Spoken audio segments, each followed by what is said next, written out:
I started doing workshops and doing groups where I'm getting up in front of others, like outside of the gym setting, and talking about resilience and perseverance and goal setting and vision and taking action. You should know what 1 hour of your time is worth. You should know the value that you bring to the marketplace. You know what your passion is.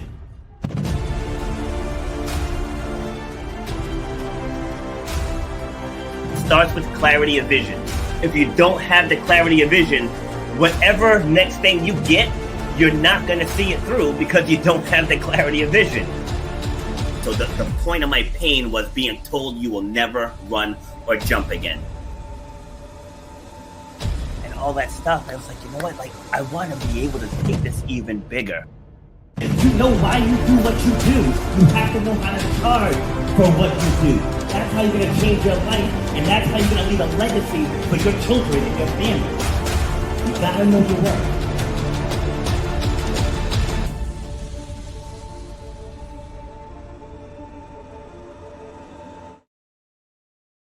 Happy Thursday, ladies and gentlemen. This is Rob, and I am back with episode number 351 of Shut Up and Grind. We're all about overcoming obstacles, defying the odds, and helping you clear whatever's blocking the path from whatever success you want in this lifetime. First and foremost, I can't take myself seriously with these glasses. I left mine at home, and these just happened to be here at the gym, and I'm going to have to just not look at myself during this episode. So you see, we're all about empowering, inspiring, igniting that inner fire, because everyone has a passion inside of them that's dying to be unleashed. And that's what this show is all about. That's why I started this. You know, for those that don't know, in 2009, I was told I was never going to run or jump again. I decided to not accept that diagnosis, and I went to work.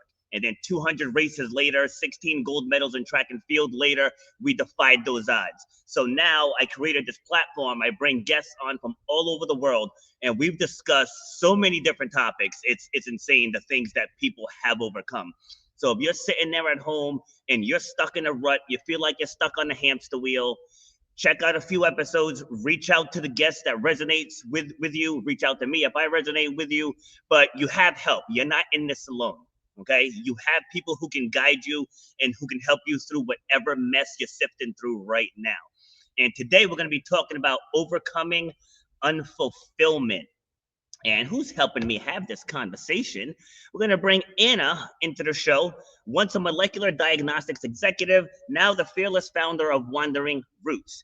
Anna opens up about the moment she decided that success on paper wasn't enough, and I can't wait to dive into that, and how she traded lab coats for backpacks to create adventure retreats that empower women to pursue their passions. Anna, welcome to the show. Thank you. Thank you for that intro. I'm going to have to change some of my website copy. That's lovely. Absolutely. Yeah, like every time people send me bios, I always rewrite them. Yeah, that's great. Thank you. No one's complained yet. So where you joining me from? I'm in Michigan, in the States. Michigan. Okay. I did a Spartan race out there a few years ago. Nice. Okay. Are you originally from there? Yes, born and raised. Actually, I'm a Spartan. I went to MSU for college too. So I don't know if you did. I don't know what a Spartan race is. I feel like I just. No, it's an obstacle course race. Oh, all right. Never mind then. It has nothing to do with the university. Nope, not at all. That's great. All right. So let's dive into your background. So how would you describe yourself? I am somebody that believes to my core that everybody has access to live a life that they love. And for the first third of my life, I did not do that. So I'm very awake. But I also don't think that I did anything that isn't accessible to anybody else. So that's why I think it's accessible to everybody. I think I like to say that I'm risk tolerant, not fearless. Everybody lives with fear. It's how you overcome it. That. I've never heard that before. Yeah, and I'm also very, very resilient, and I like to be challenged. That's kind of my and I deeply value freedom, which is why I don't think I'll ever work for anyone else again. Heard that. Heard that. Yeah, Mhm. I like the risk tolerant. I like that. And resilient. Like I tell people that I suffer well because they're like, "How do you Yeah, do this? How do you do that?" I'm like, great. because I can't be broken. Like that's Yeah, how. Because I've been broken before, and yeah, so yeah. now I know how to not get there again. So, all right. So That's a let's great talk one. about. Thank you. So let's talk about your upbringing. Like, how would you describe your upbringing? Yeah, I lived a very charmed middle class family life. I My parents were wonderful. They're still together today. Thanks. I was a practical kid though. My parents were very practical. I still wrestle with like, was this self-imposed, like these expectations, or were they self-inflicted? I mean, they definitely, we went to private schools and we were definitely expected to go to college and be functioning, productive adults. But I always get the question of like, did you always want to, be in lab medicine or host retreats? And I never even thought about what I wanted. It was such a Mm, foreign concept as a kid and young adult. Like just never thought about it. I literally went into just healthcare because I was good at science and math, and I thought that I would have mm. job security forever because it's not going away. So that was it. That was the only decision I remember making. Okay. See, along those lines, you're absolutely right. Because, like I said, I coach track and field. So with my seniors and even my juniors, I'll ask them, "So, what do you guys plan on doing after high school?" And a lot of them have no idea. Even the ones that are going to a college or a university, I'm like, "Oh, well, what are you going to study?" Like, "Yeah, I'm not sure yet." Yeah, yeah. Then why did you sign up? I You know? know. It's nuts. I should have taken a gap year or something. Like really, that would have been a very frowned upon decision. But yeah, I see my nieces and nephews in this phase of life, and I'm like, I think it's a little bit of a big question to ask an 18-year-old who's basically a kid still. And Mm, I think the expectation to maybe go to higher education, um, it doesn't serve a lot of people well. They don't have enough time to flesh out what they want to do, and then they go in debt pursuing something that they either don't exactly. finish or they don't doesn't light them up. So yeah, I don't know. It served me well. I don't think that I don't have any regrets, and I don't really like believe in dwelling on it. Just moving forward. I had this moment of not wanting to start over when I knew I wanted to quit working in the field, but uh, once I really got into it, I had acquired so many skills that I use as an entrepreneur. Even though they're vastly different fields, it's never really starting over. So I don't. See, along those lines, so I managed restaurants for 20 years before I finally left that field and got into fitness. And same thing now, except for I dropped out of college, right? Three times. See, I'm consistent, right? So I love it. so I I love it. because like I was just confused. Like I didn't know what I wanted to do. So I'm like, why am I gonna keep pumping money into something Yeah. if I don't know what I want to do? So I just went into full-time restaurant management. And so when I was making the leap to fitness, I had the same epiphany you had. I'm like, wait a minute, like I know HR rules and laws. Like I know how to hire, Yeah. fire. I know sales forecasting. I know how to market. Like I know all this stuff already. And then the stuff that Yep. I didn't know, I traveled the country going to different masterminds. And so I got backdoor educated. So yeah, I may not have a degree, but let me tell you how many people that I mentor now who have masters and PhDs. So Right. how you Totally. get educated doesn't matter. Like I had a woman who's a clinical psychologist, right? A clinical psychologist with a PhD hired me to work with her son. Yeah. She hired Yeah. me, a I college mean, dropout.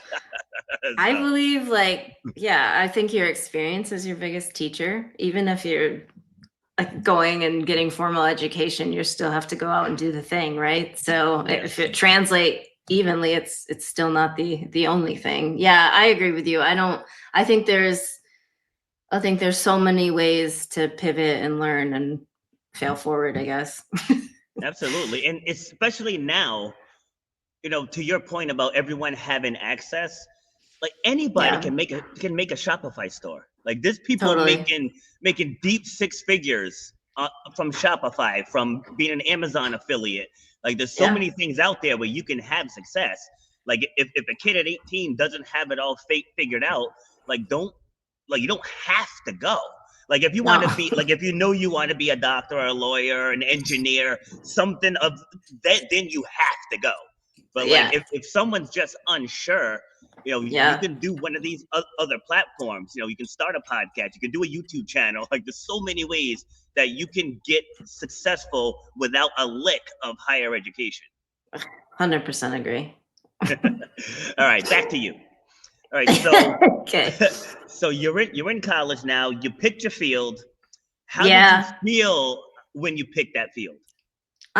Just practical, like unexcited. I did go into it as pre-med, and my first year, I got a job being basically a nurse's aide. I don't know what they call it now. They change the names all the time. And I worked third shift.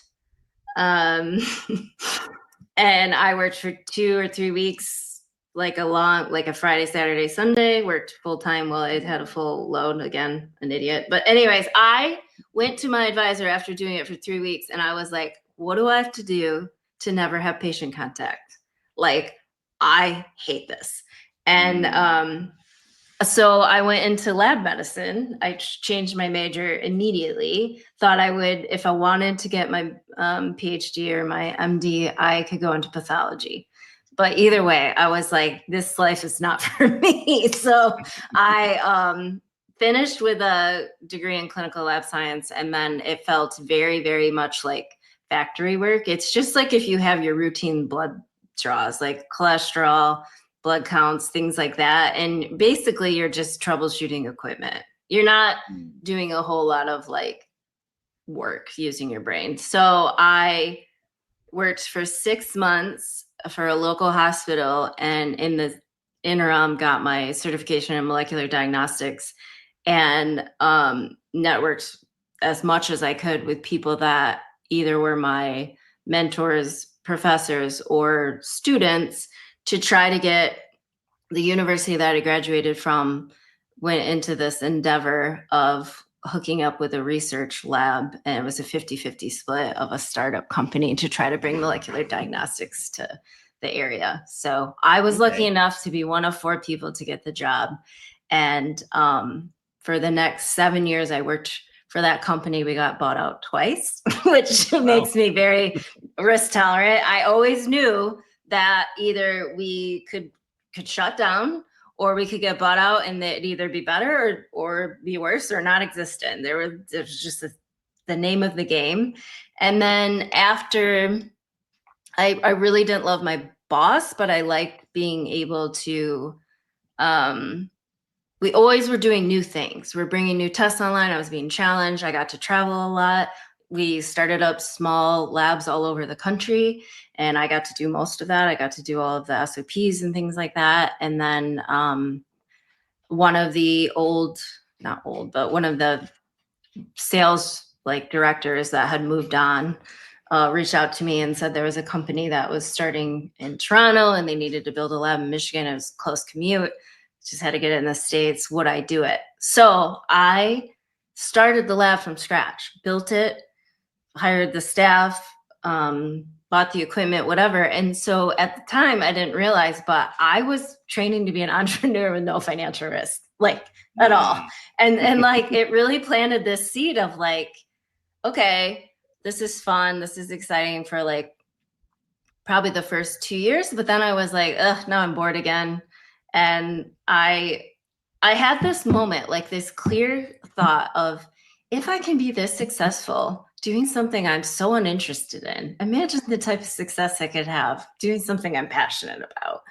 And I still had zero idea what the hell I wanted to do.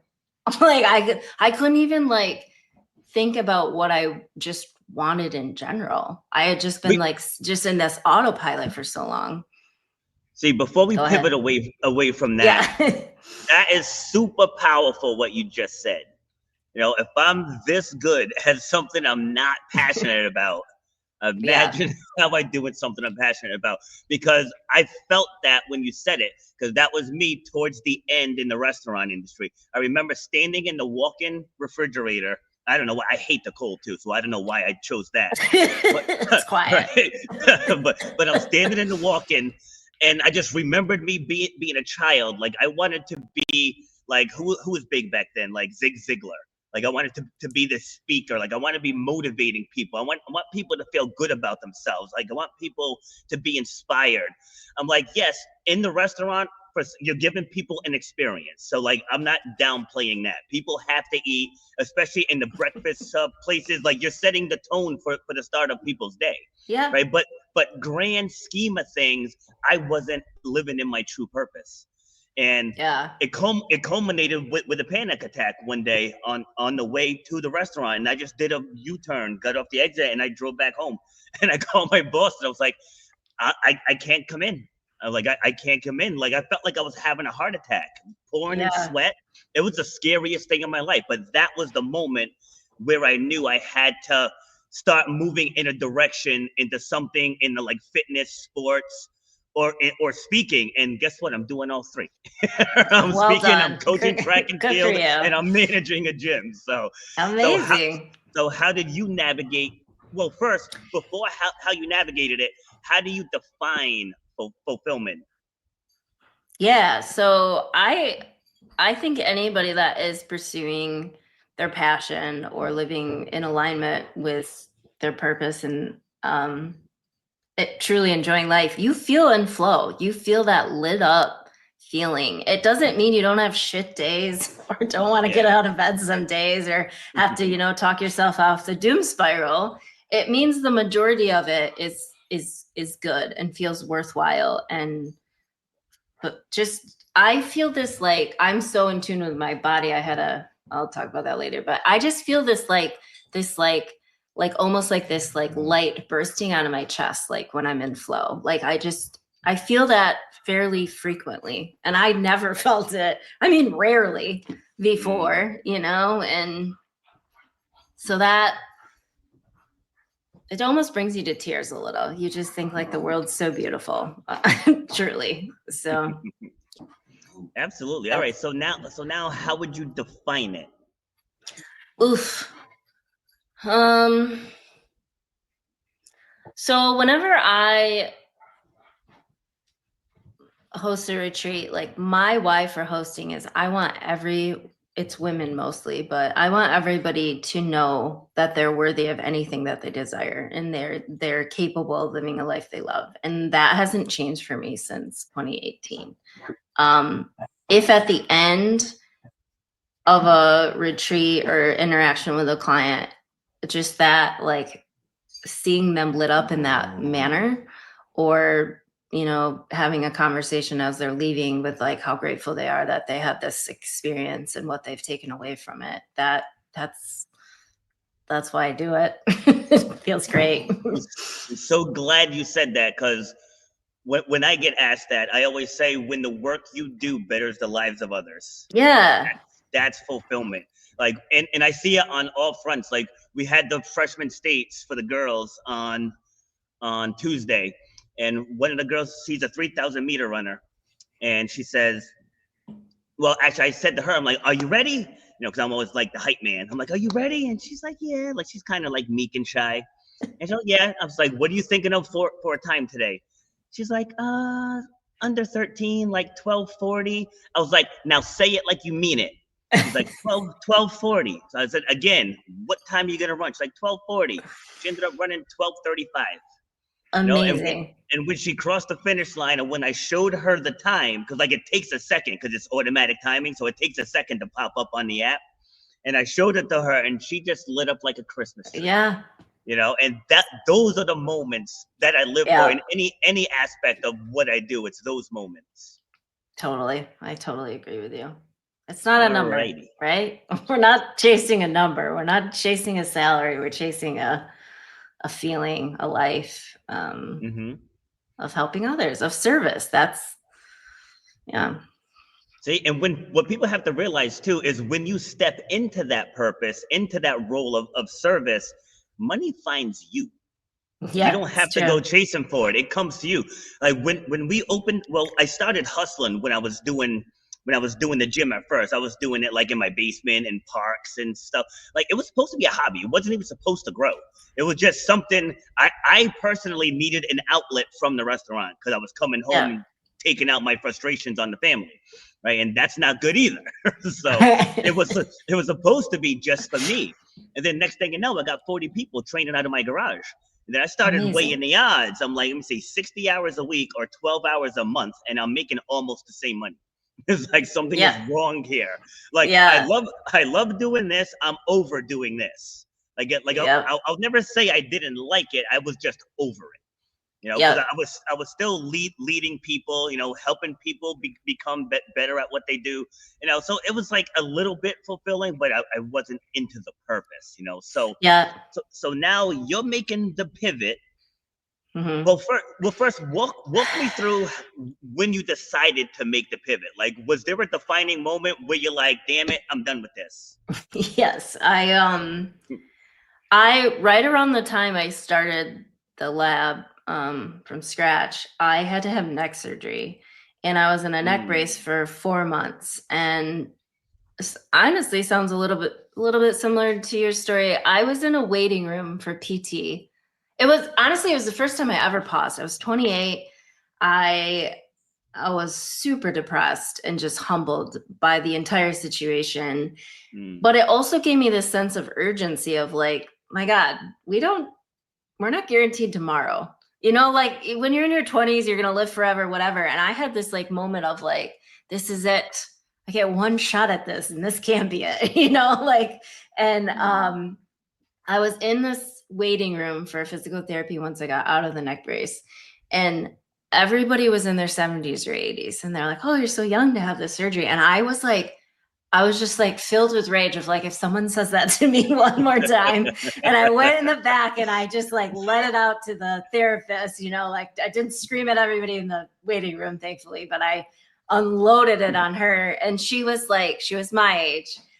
And she was like, I actually had a similar experience, you know, like it was like there are no mistakes. The universe gave me this empathetic person, but also this very firm of like, you have options. You don't have to be like, everybody was like in this, you're going to live in the pain clinic. You're going to be a cortisone injection patient for the rest of your life. And I'm like, the hell I am. I don't want that life. Like, so I got into yoga and I tried to just figure out all of the mechanics of my new neck, get more in tune with my body. I ended up taking yoga teacher training just to learn more about like just what I could do daily to avoid the pain clinics. And I'm 41 now. I've never had a cortisone injection. I do go to acupuncture and massage therapy, and I do physical therapy every single day, and I work out and take care of myself. But it is work, but it is a much better life than the alternative that Western medicine gave me. Mm-hmm. So I think starting the lab and then just being an advocate for myself on a physical and a professional level, like at the same time, just grew my confidence exponentially of like, what else do you have? I will tackle it now. Like, stop throwing shit at me, but also I'll handle it. Like, I'll figure it out. And I'm like a numbers nerd, like insane. So I side hustled the brand for 2 years and just pitched money into my savings, knew exactly what I wanted for my cost of living, not to suffer, and just started building a brand from scratch and an audience from scratch. And once those numbers hit where I wanted them to be, I took the leap, and then I quit in October of 2019, only to have to cancel all of my retreats in 2020. So I didn't even get to do it. Very similar path, right? So I was 27 when my pivot happened. I also decided in 2019 that I was going to pursue being a paid speaker. And Yep. I worked. My father was sick during this time, so one of the last conversations we had, we were talking about me pursuing speaking, and he's like go and do it. He's like, I believe in you and all this, and I went. Aw. So he passed away in November, right before the COVID debacle. And so that November, December, I was all over the leads. I had eight gigs lined up. I was able to do one on March 1st, and then all the other ones got wiped out. So Uh, I always say that the universe also, and I was like, is this a sign? Is this a sign that I was not supposed to yes. pursue Yes. speaking? Right. But then I started my podcast, and then we went from there. But before we move on, again, you said another thing that's very, very profound. I don't want that life. Yeah. Right? That is a very, very powerful statement. Because even here in the gym, people will say, oh, my doctor told me not to. And I always have to put the disclaimer. I'm not telling people don't listen to your doctor. Right. But Right. I'm telling people, listen to your body. You know, Yeah. like, so my knee surgery, that was the big one. That was my first one. So I didn't know any better. I ended up having 6 other surgeries, but Oh God. my shoulder was my second one, and this time I found my own thresholds. And when I went for my first follow-up, like, I had full range of motion in the shoulder, and the physical therapist was like, we don't ever see that. I said, yeah, because I stopped listening to you guys. Yeah. Like, because Good for people have you. to understand, like, even if you were to have surgery, the surgery doesn't heal you. The body No. heals itself. So once people give Yes. themselves the power to overcome, right, that's huge. The way you look at anything in life, that lens is going to change once you realize that you actually heal yourself, right? Yes. It's not the other stuff. So, No, totally. all right. So you have the numbers where you want them. You know, you made the Yes. leap. And then what? So then I had 6 retreats on the calendar. I was gonna have a great year, and I had to cancel them all. I got to host one.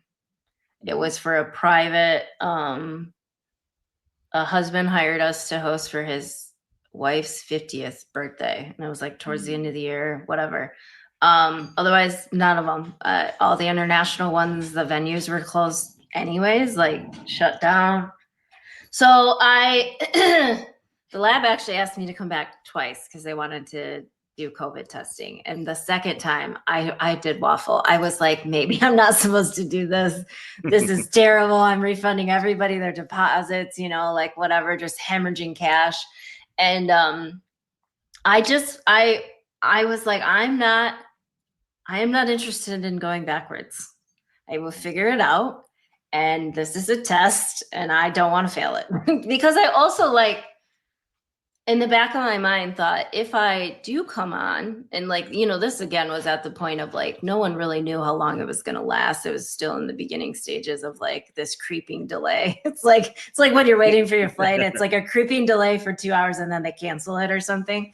But so anyways, I had been asked often if I would plan other people's retreats from other entrepreneurs. And I initially said, no, I have no idea what I'm doing. I'm still figuring it out. And so I was like, this is a gift of time. I will create a service, a one-to-one service where I can provide that, plan the logistics for somebody else's retreat. And then I made a digital course for sort of a lower offering / DIY type of client that wants to have more of like a brand and not just a one-off. And I sort of, I wouldn't say pivoted. I still host my own retreats, but I did scale back and then like started nurturing that side of the brand. It gives me more flexibility. And it's sort of like this, like I get to hear more about you and your story. And usually people that want to host a retreat, everybody that I've encountered is like has some like life experience, some like download from the universe that they're dying to share and help people with. And it always comes with a really fascinating story and an amazing human to work with. So it kind of bumped me in a little bit of a different direction. Okay, I like it. So you keep dropping these golden nuggets, and I don't even know if you realize it, right? So, No. so you said not interested in going backwards. Yeah. Like that goes back to, I think it was Tony Robbins that said it. Like if you want to conquer the island, you got to let the ship go, or something along those lines, or burn the ship, Yeah. whatever the saying is. And that's true. Like I went to a conference before, so I had my fitness business, but I was also I was working in 3 other places. There was like a workout world. I did corporate fitness for Bank of America, and I did a corporate fitness for FM Global. And so as I'm at this conference, one of the speakers is like, if you have a plan B, like plan A is never going to fully come to fruition. And I just Yeah. let that kind of marinate. And so on the flight back, because this was in California, on the flight back, I was like typing up my resignation letters, and I put my notice in for all 3 of those. I was scared because I was using the money from those 3 to pay the mortgage, Yeah. but I tripled my business once I was fully dialed in. And Yes. because when you have the safety net, the sense of urgency isn't there. But No, exactly. Then I cut that safety net, stuff got real. Yeah, no kidding. Totally. Yes. That's actually how I felt when I was side hustling the brand. Like I was like, I gotta put my entire self into this. I gotta just rip the Band-Aid off, you know? Yes. So Yes. yeah. Absolutely. All right. So what was the toughest part for you getting your business off the ground? Probably building and just getting my name out there initially. Marketing is the thing that I have put probably the most energy in and had the least satisfaction. I'm very logical, like data trained oriented. And so marketing is so much of like, try this, it might work this time, it might not work next time. It's just like a little bit of like, trial and error, which is kind of life anyways. But I didn't even have a social media for a personal account. So I just started a Facebook and Instagram to link, and then create a business account to link it. And so I taught yoga classes locally, and back in 2018 I blogged a lot. That was still sort of a thing, and just shared how hard it was to change your life completely. just share I early on I discovered that there's an extra layer to the sale for retreat hosts, and that you have to convince them you're not a serial killer, because normally the first time you meet them, you spend the night together in the same house. So I was like, I'm just going to share these very vulnerable parts of me, and hope to connect on a deeper level. And I never really had a tiered offering. I just had this big spend the weekend with us type deal. So again, another key word you just said: vulnerability. So many people stay stuck in the rut because they just won't admit the truth to themselves. Totally. Just take social media, for instance. You can put this photo of a couple, and they're happy-go-lucky, and behind the scenes they're getting divorced. You know what I mean? It's like why are you hiding behind the truth? Like right now, I'm 50, and I live with my mom. My mom is 73 years old. She had knee surgery. She just beat breast cancer back in September. She needs help. We live in a country, there's 1.5 acres of land. She can't do all that by herself. I pay half the bills there, right? So it's not like I'm freeloading, because people hear, oh, he's living with his mom, he must be a loser, right? It's like, no. And in that time that I was there, I became an author, and I published my book. Doing my show. I do my show twice a week, sometimes 3. And then I speak on other people's platforms. So it's not about where you are, it's about what you do. Where I'm reaching people from doesn't matter. I was told before by a speaker coach that I wouldn't be taken seriously if I show up in a tank top. I'm like, but I believe in authenticity, right? I'm an athlete, and I'm a gym, and I'm a fitness coach. This is what I want. Yeah. Right? This so is me. I actually started when I got on stories, just never had makeup on, because that's not how I'm going to be. I always wanted to be the approachable brand. And so many people said that didn't look professional or whatever. And I'm like, yeah, but I want people to show up and be relaxed around me and be able to spend this time that they've devoted to whatever they're working on and working through. There's always something, and not have these weird expectations. And also, I don't want to spend time with people physically that don't align with my brand. It's not fair to them or me. They're not going to have a good experience, and neither am I. So yeah, I believe in authenticity. It actually feels like the more authentic you are when you're not being authentic or true to yourself, it feels like you're dying a slow, painful death. There's something happening physically in your body, and I'm like, I don't want that. So yeah, it's so true. Like for now, I decided by the time I'm 55, I want at least the option to retire. Right. Nice. So I probably won't, but I want the option. Yes. Right. But so my schedule now is very demanding. Right. And I haven't even started a book tour yet, but it's very demanding. But outdoor track is getting ready to wind down. So that's going to free up about probably 12 to 15 hours a week. But like my alarm goes off at 4:30 in the morning, and sometimes I'm not home. Like if we have a track meet, I might not get home until 10 p.m. And people are like, how do you do it? Like there is no how. The alarm clock goes off, you get up and you go. Like there is no how. And like you had said earlier about change being hard. It's like it's not the change that's hard. People can make a decision in 2 seconds. It's dealing with the reality of that change. Yes. That's the issue. Because like when I left the restaurant industry, I actually had to get on welfare for a little while. I've never done that. I worked 21 straight years at the time. We never had to do any of that. And my dad was like, listen, you've been paying taxes. Yeah. He's like, if you need help, you get down there, you get help. Yeah. and during that time, so again, it wasn't the fact that I had to get on welfare. It's like, what are you gonna do while you're on it? And that was when I went and I got my fitness certifications. Because to your point, I was not interested in going backwards. I was like, I'm not managing restaurants ever again. I was like, so I used that time, but full transparency, I get why people hang on it because it's tough to walk away when your daycare is covered, your medical insurance is covered, you're getting money for food. It was totally hard to walk away. So I see why people like cheat and steal to stay on it, but it served its purpose, and it got me to where I could open up my own fitness facility.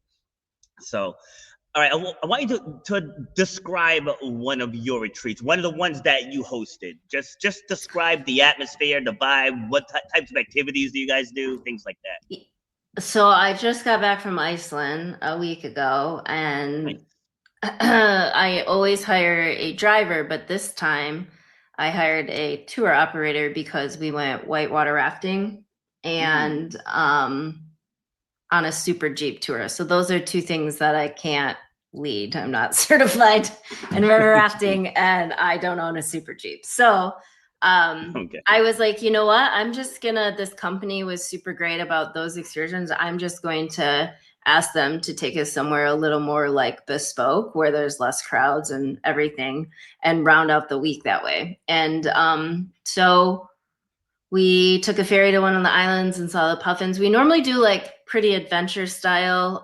We get out and see the scenery. We meditate on the side of a hill because everything's living and breathing. And we do have a wellness. I'm a yoga teacher, so I teach yoga every day. But I believe that wellness looks differently every day and different for everybody. And so I always ask guests to choose their own adventure. I want them to actually tap into their body and like what they need in the moment. Like if they need a nap instead of going to yoga, if they want to set out on an excursion. We went cliff jumping while we were river rafting, and I'd say a quarter of the group did not do that. So that wasn't for them. Some of them even sat in a different part of the raft just for, to meet their, I guess, comfort level. I always ask them, though, to push themselves to their edge. They know what that is. They should trust themselves to find it. And I think that the magic happens when you step outside of your comfort zone. So as long as you don't feel like you're putting yourself in a dangerous situation, let's try it. So, and then I have a private chef on staff. She makes all of our meals. We eat out twice so they can explore the local cuisine. And then I have a professional photographer also, and we do these flying dress shoots for sort of a female empowerment afternoon, and she does one-on-one individual portrait photography for them as well if they want to. It's the three of us. We've hosted 23 retreats now, and we're best friends. We've traveled the world together. But Awesome. we get women between their 30s and 60s. Usually, the oldest guest I ever had was 84. She was incredible. Nice. She brought her ukulele and played us a little concert. She was a folk musician. And the youngest I ever had was 18, but usually 30s to 60s is the general range. Okay, yeah, that sounds like the fitness demographic. That's about what we get. Yeah. But like I want to touch on a couple things that you said. So like when you see me looking down, I don't know if you can see it, but I have a notebook. So like, yeah, like you got a system. I'm always taking notes. Yes. All right. So you said wellness looks different every day, and that's so true. Because being here in the gym, like I keep the workouts as varied as possible. You know, A for the muscle confusion part, B so they don't get bored. You know, like that's one of the number one reasons why people leave is they just want a different routine. But you're right. One day it could just be going for a walk. One day it could be taking a high intensity boxing class. You know, one day it could be going for a swim or going kayaking. Like it doesn't have to be just one thing. Like when I first started getting guests on this show, I had another fitness coach, and somebody had DM'd me. They're like, why are you pushing another trainer? I'm like, because my style's not for everyone. It's like I'm not. I mean, I have a pretty solid ego, but like I also don't think I know everything about everything. You know, so you bring other people on, right? So you bring other people on who might have a different perspective, a different point of view that my audience can take away from. You know, so like 100%. once you realize this isn't about me, this is about helping other people. So bringing you on with your voice and your experience and your journey, your story. You know, there's someone out there that needs to hear it like only you can say it.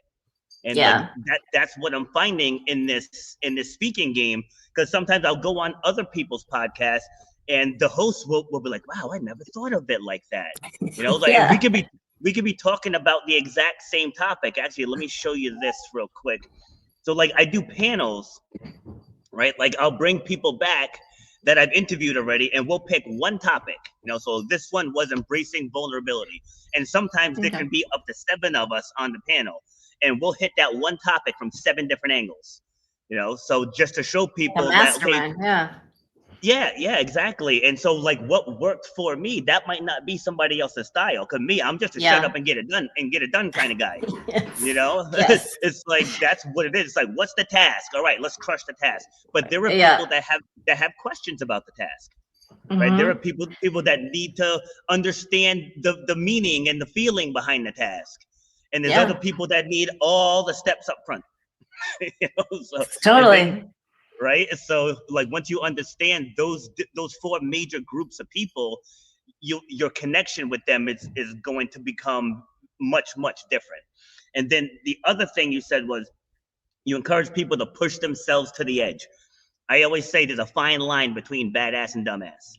Yeah. Yes. A very it is. Fine it's a fine line. Yes. Right. So if you want to get to badass, the badass, sometimes you got to stare dumbass in the face. So I'm glad you push people to do that. All right. So what do you see as next? Like have you written any books, or do you have a book in your future or anything of that nature? The 3 of us, me and my co-host, have talked about making like a very large coffee table book, because we have some insane stories. People always ask for our chef's recipes, and then we have professional photography of all of these beautiful places. So sort of a hybrid of the 3 things. Yeah. So we've talked about it for a while now, where we probably just need to start doing it. My kind of 5 to 10 year plan is I want to build my own retreat center. I have hosted in so many places. I know exactly what you need and what would complement any retreat. And I'm kind of getting this collective of hosts, and I would love to be able to just pass them off to my property, and even some of my staff and other people that I've had the pleasure of working with. So that's sort of my next step thought. And that's got to be more cost effective, no? Yeah, I think so. Have your own place? I'm just in the very early stages of looking into like operating a vacation rental and like what the actual profits and things look like. I'm in like the data research stage of it all. Gotcha. But yeah, I think it just feels like the natural next step. And I'm in a house that we just remodeled last year, so I'm on my third massive renovation. So I'm not a stranger to like construction and things. It just feels like the two things could merge naturally, I think. So, And that's always the best. yeah, it's like Right, you don't taking want things. some of the things that light you up and pulling them all together, so. Absolutely. All right. Well, this has been a lot of fun. So is there anything that you want to share that we didn't cover? I think that if you're not making the same mistakes, you're doing it right. I think people get so caught up in failure that they just are too afraid to try. And I think if you just have more of an open mind, that failure gives you either more education on how to move forward or to quit it entirely. That's just part of life. So. Okay. I want to share one thing, and then I'm going to kick it back to you for the final words. So along those lines with failure, I always tell people, like, I've done multiple episodes on failure, but I always say, I'm like, you didn't fail, you just haven't done it yet. Yeah. So to illustrate that, one of my distance runners, he was second in cross country, indoor track, he was second in the 1500, second in the 1K, outdoor track, he was second in the 800, and I think he was fourth in the 3K. But I always called him champ, right? And he's like, why do you keep calling me champ? He's like, I keep getting beat. I'm like, no, you just haven't won yet. Like, your time is coming. Like, you train hard, you're doing all the right things. Your time is coming. So we get to this past indoor 1500. He's second, right? So he's emotional. He's all mad at himself. I'm like, hey, bud. I'm like, you gotta have amnesia with, like, when you run track and field, when you do multiple events. Okay, you got second. Second doesn't suck. I realize you want first, but you still beat everybody else. I said, for this next race, get out there and take control. Don't worry about the kid from Barrington. Don't worry about the kid from LaSalle. You, from the second that gun goes off, you go. That was the whole speech, and he won by about 60 meters. And to put it into basketball terms, that's like losing by 50 on the court. That's a lot. Yeah. That's huge. So that mindset is everything, And I want to kick it back to you for the final words. I want you to talk to someone who was in your shoes, who had that feeling of unfulfillment, but they don't have the courage to make the leap. What do you say to that person? I honestly think you just got to keep going. It's just one small step every day. You've been saying it several times too. Get clear about what you want and go after it, and then believe in yourself, and surround yourself by people that also believe in you. Absolutely. Well, thank you very much for taking the time to come in. I don't know if you noticed in the beginning that right when we first hit live, that I had actually cued the outro instead of the intro. But so like, I saw it flash up on the screen quick. I was like, oh no, wrong one. I was like, I actually was just very impressed. I'm like, this man's done a lot of pretty and incredible things. So I feel inspired. So yeah. Awesome. All right. Well, yeah, you're definitely welcome back anytime. If you want to join one of the panels too. I know I keep saying this at the end of every show, but I haven't scheduled one yet. but yeah, I usually invite 6, and then however many show. So if it's just 4 of us, it's 4 of us. If it's 7 of us, it's 7 of us. But yeah, a lot of collaborations have come from these panels too. Like, people have co-authored books. 2 people just started a show. I'm actually starting a YouTube channel with a guy I interviewed 2 weeks ago. So it's like, you just never know where these where these things lead. So don't sign up. Yeah, don't sign out though, because I want to talk to you quick before we log off. All right, so we'll say bye to the audience for now. Bye. Thanks again for having me. You are welcome. You've been listening to Shut Up and Grind.